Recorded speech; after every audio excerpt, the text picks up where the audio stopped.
Hello, everybody. Bueno, voy a comentar un poco de los libros que leí de enero a marzo del año 2025, este año. Empecé con un cuento del libro 12 cuentos peregrinos del año 1992 de Gabriel García Márquez. El título del cuento es 17 ingleses envenenados. El cuento se escribió en 1980. Como él mismo escribió en el prólogo del libro 12 cuentos peregrinos, es una historia basada en hechos periodísticos, pero redimidos de su condición mortal por las astucias de la poesía. Bueno, me gustó, no sé por qué leí ese libro, ese cuento, la verdad. Estaba nomás en mi extensa lista de cosas que quiero leer. Y generalmente, en serio es extenso, tipo tengo una lista de como 1000 libros o cuentos o cosas o textos en Goodreads que yo voy poniendo como una frenética loca que quiero leer.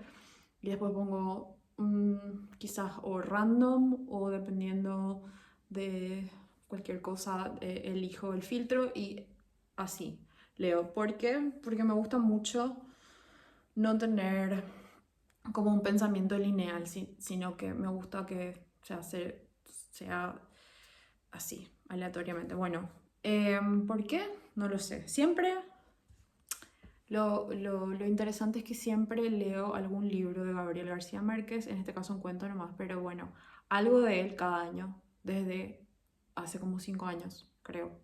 O por lo menos, bueno, en fin. Muy divertido, muy entretenido. Yo siempre digo que leer a Gabriel García Márquez es como leer la misma historia con diferentes iteraciones y todavía sigo pensando si esa no es una tesis para cualquier autor al fin y al cabo, ¿verdad? Pero con él se siente muy potente. Eh, bueno, el nombre dice mucho 17 ingleses envenenados. Voy a decir más o menos los temas. A ver, se trata de una mujer que va de vuelta a Italia en un barco, ¿verdad? Y dentro del barco suceden algunas cosas interesantes. Conocemos a esta persona. Ella va a Italia porque quiere conocer al Papa, es un regalo, creo, no recuerdo muy bien. Pero bueno, temas comunes de Gabriel García Márquez se encuentra acá. La precariedad, la pobreza de cierta manera, mucho Latinoamérica, sí. En este caso, claro, el fenómeno de la inmigración europea a Latinoamérica y quizás un poco en esa vena el sentimiento de ser forastero, que es algo que a mí me gusta mucho indagar, porque así como todo el mundo tiene como una sensación muy cercana sobre su propio país de nacimiento o en donde creció, esa, esa sensación, o sea, verlo de otro modo, verlo también como algo extraño es un sentimiento muy interesante porque te hace sentir más ciudadano del mundo de alguna manera y algo más individual, más humano, más de ser humano en vez de estar pensando en estas divisiones que son difusas y al fin y al cabo, bueno, no digo que no sean reales porque la gente lo vive muy profundamente, el ser algo, el ser colombiano, el ser italiano, el ser lo que sea. Pero también es lo otro, es ser extranjero por ser foráneo a situaciones y costumbres, ¿verdad? Bueno, eso, trata un poco de eso, pero es ciertamente cómico de alguna manera, eh, entretenido, bueno, eso. Después la segunda cosa que leí fue una novela de Agatha Christie de 1942. Es mi primer novela, creo, de Agatha Christie. Se llama Un cadáver en la biblioteca, The Body in the Library en inglés. Bueno, yo no sé si toda Agatha Christie es así, pero bueno, es un libro cliché de misterio de asesinato. Empieza con esto mismo, se encuentra un cadáver en una biblioteca de una familia, de una pareja, y no se entiende qué pasó ahí, ¿verdad? Porque, bueno, empiezan a haber conexiones. Ahora, lo interesante es la protagonista, o una de las protagonistas, yo diría la protagonista, que es Miss Marple. Creo que es como un personaje creado por Agatha Christie, que no aparece solamente en esta novela, pero bueno, el personaje en general es muy divertido, es una señora chismosa, tipo metiche, y bueno, ella obviamente tiene una astucia superior en ciertos sentidos a los detectives, y ella resuelve el caso al final mejor que cualquier detective, ¿verdad? Y pasan cositas y son así, bueno, el famoso quién, dónde y por qué, ¿verdad? Muy entretenido. Mi traducción no era muy buena. Ay, no tengo los libros acá. Fuck. Hubiese puesto, pero never mind. Voy a poner ahí. Mi traducción no era muy buena. Habían como unos errores.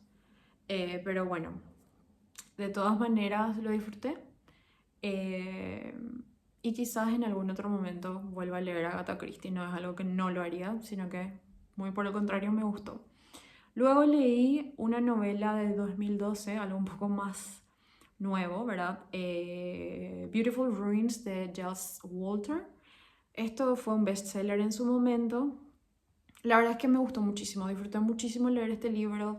No suelo leer bueno, mucha novela luego, y novela así tan contemporánea, a pesar de que, bueno, este año ya leí dos libros de los 2000. En fin, ok, ¿de qué trata? Bueno, el estilo, empecemos por el estilo. El estilo me gustó, a mí me gusta esto de diferentes puntos de vista, diferentes situaciones, tanto geográficas como de tiempo, que se van entrelazando. Muy lindo, muy linda prosa. A ver, hay como un contraste entre todos estos personajes. Me gustaron, me gustó mucho, o sea, disfruté, mejor dicho. Em, a ver, ¿de qué trata? Empieza muy idílicamente en un pueblo de Italia. Me gusta cómo se retrata quizás estos pueblos italianos, europeos, que en el imaginario, ¿verdad?, colectivo que tenemos justamente debido a Hollywood, que hay una relación con Hollywood en este libro. Tenemos como, bueno, una cosa es el destino turístico, que yo no, o sea, eh, no critico, o sea, trato de no ponerle valor moral a lo que voy a decir, pero bueno, eh, el lado turístico, pero también son personas reales que viven una economía real, y es interesante cómo se revuelve, se trata, o sea, la economía de estos pueblecitos, en este caso más otra vez, porque está como muy alejado de la ciudad o de los lugares como más metropolitanos. Bueno, empieza así, tenemos una conexión con Hollywood muy temprano en la primera parte, porque una actriz, ¿verdad?, que está filmando una película en Hollywood, y en realidad también mencionan o hablan o son como personajes ahí, tanto Elizabeth Taylor como Richard Burton. Obviamente después yo no tenía demasiada información sobre ellos, no creo que no consumí tanta película de esa época, por lo menos no de ese estilo, pero bueno. Y fascinante, o sea, la cultura del Hollywood, o sea, tiene su razón de ser fascinante, y la fascinación que capturó, ¿verdad? Toda una, no voy a decir generación, porque muchas generaciones, la fascinación con las celebridades, el concepto de celebridad, el artista, o sea, es algo muy interesante de analizar desde el punto de vista antropológico luego, ¿verdad? Qué sé yo, se creó el cine, empezamos a ver historias en la pantalla grande, estos actrices y actores se volvieron celebridades que terminan siendo estrellas, las estrellas como que, bueno, todo eso. A ver, se trata un poco de eso, pero es una historia muy concreta. En parte es epistolar porque hay algunas cartas. em, Está relacionado también con la historia, digamos, de guerra que tiene, obviamente, Europa del siglo XX. Y, y nada, muy linda la novela, lloré al leer, así que sí, me gustó, recomiendo. Encima es lectura fácil, así que bien. Luego leí el número 4, leí un libro de cuentos también de este siglo XXI ya. Qué vergüenza, de Paulina Flores, un libro publicado en el 2015. Ella es la primera mujer, o sea, la primera escritora, escritor, lo que sea, primer autor que tiene mi misma edad que he leído. Y además es chilena y eso hace que geográficamente esté ahí cerca de donde yo nací. Bueno, escribí acá taller literario en el buen sentido porque sí, es muy curioso cómo son cuentos, un libro de cuentos titulado Qué vergüenza, porque el hilo conductor en cierta medida es la vergüenza de algunos personajes. Hay muchos personajes masculinos rotos. Mm, Se describe yo odio cuando la gente dice, ay, no me gusta ¿cómo se dice? Tienen su nomenclatura ahí de que no les gusta la explotación de la pobreza o de la precariedad, que no sé, me parece ridículo eso. Me parece muy ridícula esa crítica porque obvio, eh, Latinoamérica sufrió mucha precariedad por A, B, X motivo y o sea, lo que hace un escritor es escribir lo que tiene dentro, ¿verdad? Entonces, obviamente que vamos a hablar de esa precariedad y, o sea, que van a hablar, no vamos, van a hablar sobre esa precariedad y es sumamente interesante, así que por favor, ojalá que nadie deje de escribir sobre la precariedad que llevamos dentro por haber vivido en Latinoamérica, o sea, sin ninguna connotación moralista, que también vamos a hablar de esto con uno de los libros que leí más tarde. Pero bueno, taller literario en el buen sentido, porque se nota que ella se toma su trabajo de escritora muy artesanalmente, en el sentido, otra vez, bueno de la palabra, porque ella entiende que es una artesanía, que tiene que practicar y que tiene que mm, desarrollar. Y bueno, ¿por qué digo el taller literario? Porque los diferentes cuentos tienen diferentes puntos de vista, diferentes puntos de vista en el sentido de primera persona, omnisciente, etc. Pero también adultos, niños, nenes, masculino y femenino. Entonces ella cómo se pone en el rol de la nena, de la mujer adulta, del niño, etc. Y es muy interesante lo que sale, o sea, como que usa esas formas, utiliza para tratar de dar contar una historia que todas fueron muy interesantes de leer, algunas más menos que otras. Em, la verdad es que disfruté muchísimo de leer esto, leí en 2 días más o menos. Hay algunas historias como, bueno, son muy algunas o sea, de cotidianidad y otras no, otras son de coming of age o sea, de situaciones muy puntuales para la vida de los personajes. Y nada, me gustó mucho, disfruté muchísimo. Eh, Me gusta ver cómo se toman, o sea, es muy interesante eso de ella, así que seguramente me encantaría volver a leer algo de Paulina Flores. Siguiente libro, leí la novela El hombre que era jueves o El hombre que fue jueves de 1908 de G.K. Chesterton. El tema principal, hice un video sobre esta novela, pero bueno, el tema principal para mí, en mi opinión, es más o menos la tensión entre el caos y el orden, expuesto a través de una tensión entre anarquistas y conservadores, si se quiere, ¿verdad? Pero anarquistas entendidos como en esa época, entendamos que se escribió en el 1908, la concepción, la coyuntural ahí de la historia, bueno, es importante tener en cuenta. Bueno, podríamos decir novela onírica. De hecho que el subtítulo es A Nightmare y yo no sabía eso porque leí en español y no tenía ese subtítulo y después recién supe, pero bueno, bien entrada en la novela me di cuenta que ese era el tono. Em, eh, Frases increíbles, me gusta mucho lo que voy a decir, con esto concluyo porque hablé mucho de esto ya.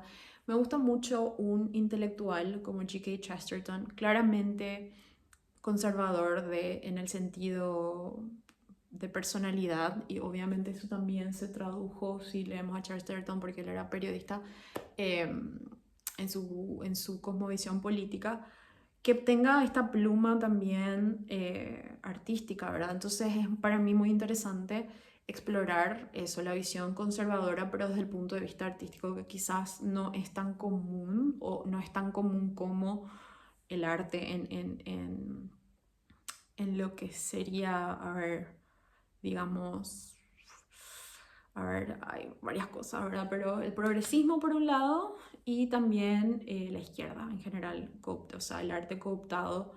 eh, bueno, en fin, me gustó mucho, muchísimo, muchísimo.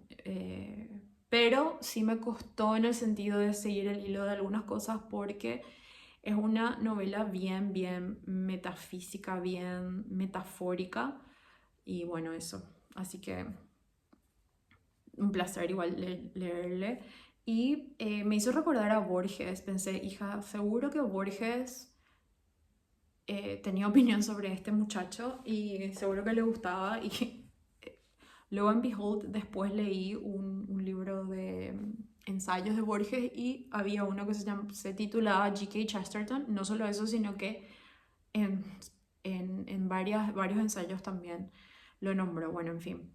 Luego leí un artículo, Facing Up the Problem of Consciousness, de David Chalmers, 1995. Bueno, es un artículo, bueno, a mí el tema de la conciencia es un tema que me fascina y siempre leo sobre eso, pienso en eso, termino pensando en eso.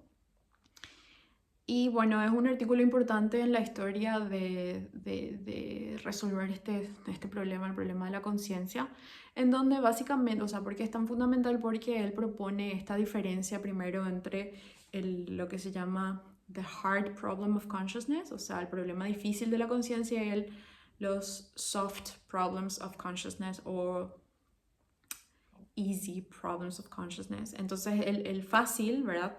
Son aspectos de la conciencia que sí son fáciles de estudiar, en el sentido de que podemos estudiarlo, o por lo menos la neurociencia, la psicología, la neurología, entre todos, o incluso la filosofía, lograron en la historia, o sea, lograron entender más o menos los mecanismos que tienen que ver con la capacidad de discriminar estímulos, estamos diciendo, no discriminar ideológicamente, sino que discriminar estímulos, integrar información, controlar el comportamiento incluso que hacemos nosotros como agentes autónomos.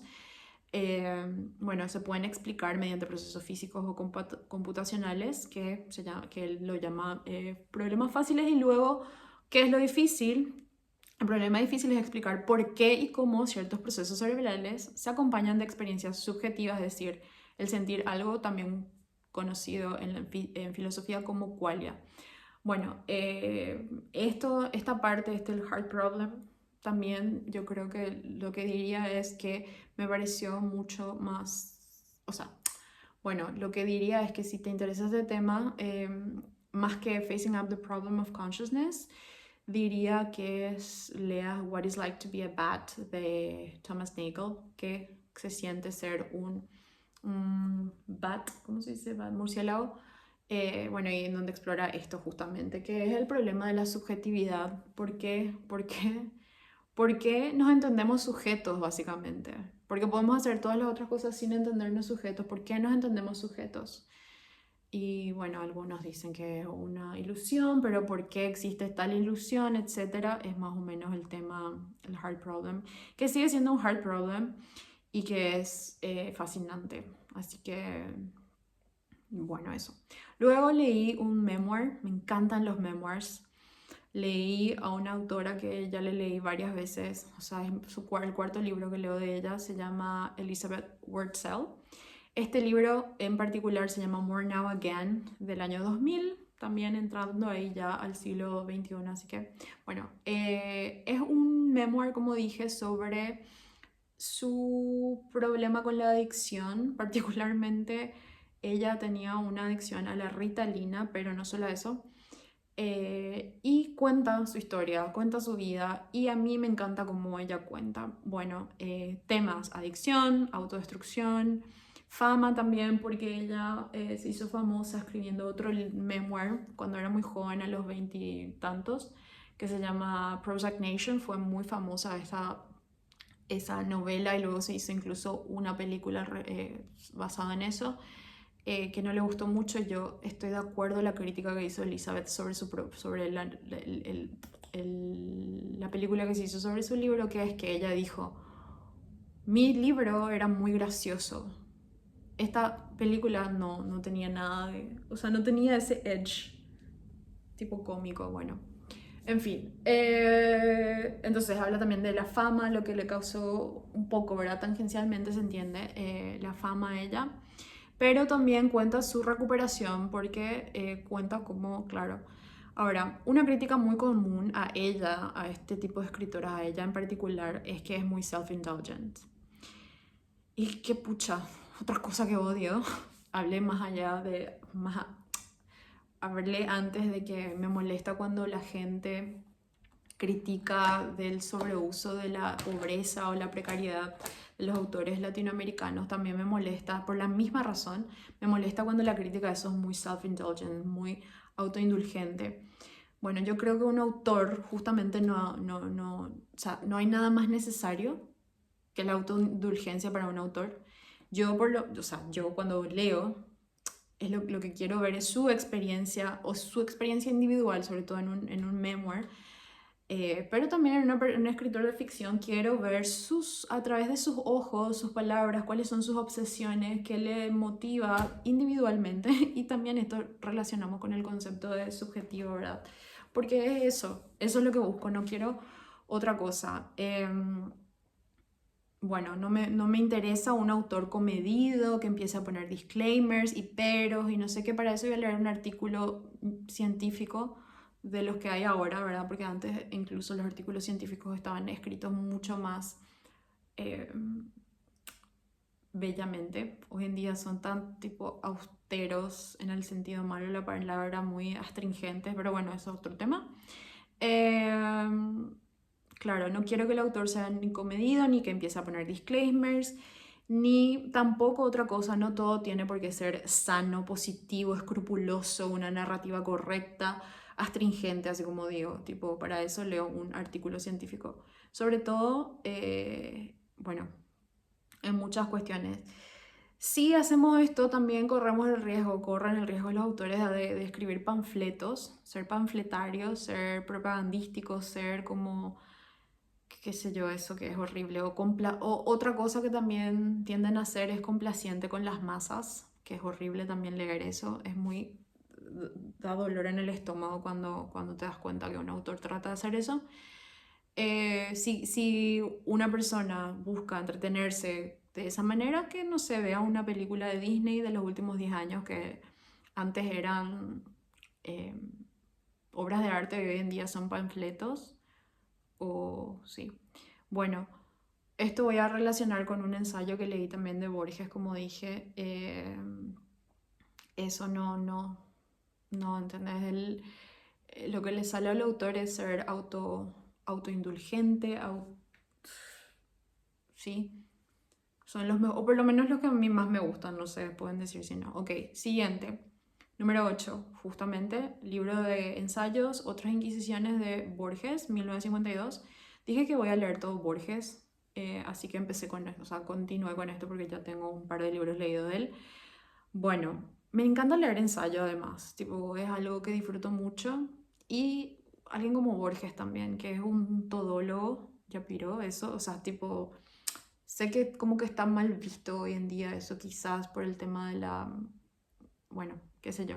Pero bueno, temas recurrentes de Borges. Literatura, metafísica, tiempo infinito, realidad, espejos, memoria, paradojas, teología en el sentido también bueno de la palabra.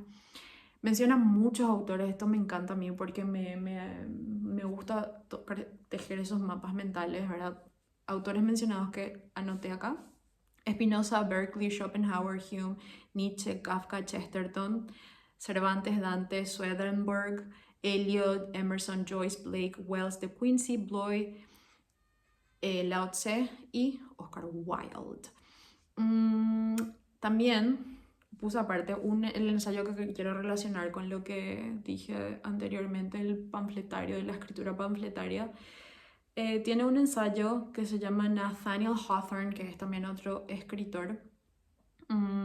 Borges cuestiona la tendencia moralizante de este autor, señalando que su afán por otorgar una enseñanza ética debilita la potencia literaria de sus cuentos. Y entiendo lo que quiere decir este muchacho. El arte no debe ser una excusa para el sermón, ¿verdad? Sobre todo porque who are you? ¿Quién sos vos, verdad? Para estar dando. O sea, si querés eso, lee, qué sé yo, un libro de autoayuda, que tenemos ahí recetitas para eso. Entonces, si bien, o sea, hay ciertas, o sea, yo no quiero por otro lado, no quiero estigmatizar o desdeñar los libros de autoayuda que tienen su versión buena también. O sea, yo creo que leer, por ejemplo, no sé, las reflexiones de Marco Aurelio, ¿cómo se llama ese libro?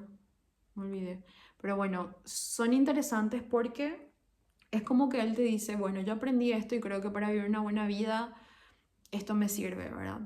Tampoco está mal, pero quizás hay cosas que están en el inframundo humano que no entendemos muy bien y que justamente los escritores, ¿verdad? Los artistas lo que hacen de repente es escudriñar ahí, sacar, y no necesariamente tienen que cerrar con un círculo y decir, bueno, mi interpretación es esta, ¿verdad? Así que eso. En fin, luego, número 9, libro de ensayo de el gran Milton Friedman, 1962, Capitalismo y Libertad. Bueno, yo bien conocidamente soy o I endorse el anarcocapitalismo, el anarcoindividualismo. Me parece muy importante, útil y interesante, las tres cosas, pensar en la posición política, filosófica que cada uno tiene, porque ayuda a vivir el mundo. Y nada, entonces, bueno, igual muy vainilla, muy vanilla, o sea, en el sentido de que no es un libro anarcocapitalista, es simplemente liberal, pero en el contexto de 1962 tenemos que entender o sea, hacían como 20 años que terminó la Segunda Guerra Mundial, un contexto de Guerra Fría, una vuelta hacia la socialdemocracia y en contra del liberalismo en los países de primer mundo. Entonces, en ese contexto leer, ¿verdad?, sus propuestas, y además que algunas de ellas se tomaron en cuenta en el mundo si hoy uno analiza, ¿verdad?, y otras no, para nada, ¿verdad? Y hay cosas muy interesantes, como por lo menos yo, como anarcocapitalista, bueno, obviamente no desmantelar a la fuerza no me parece que sea el camino correcto. Entonces siempre hay como intermedios, y para esos intermedios son interesantes las propuestas, ¿verdad? Pero hay cosas como, por ejemplo, su crítica a las licencias ocupacionales. Evidentemente esto no se tomó en cuenta. Habla de distribución de la renta, el concepto de bienestar social, todo esto del Estado benefactor, alivios a la pobreza, tipo los programas de asistencia social, las críticas de esos programas, de cómo no son realmente lo que quieren ser, y además, bueno, todo esto del unintended consequences, consecuencias no intencionales que son muy dañinas y que además es muy difícil deshacer del Estado, o sea, si el Estado ya ha puesto en marcha. Habla de la educación, de la política fiscal, habla también, tema relevante hoy en día, sobre acuerdos comerciales y financieros internacionales, ¿verdad? Entonces, le faltaría leer un poco de esto a todo el trampismo de hoy en día asqueroso, by the way. Así que no, bueno, acá también no me voy a, bueno, control del dinero, la libertad, obviamente libertad económica versus libertad social y nada, muy interesante, pero bueno, o sea, muy mellow para mi gusto, o sea, pero tiene un valor mainstream, así que bueno, eso. Y con eso cerré lecturas enero-marzo del 2025. ¿Qué estoy leyendo ahora? Estoy leyendo, bueno, ya terminé un par de libros en abril, pero eso ya van a saber en la próxima. Así que bye.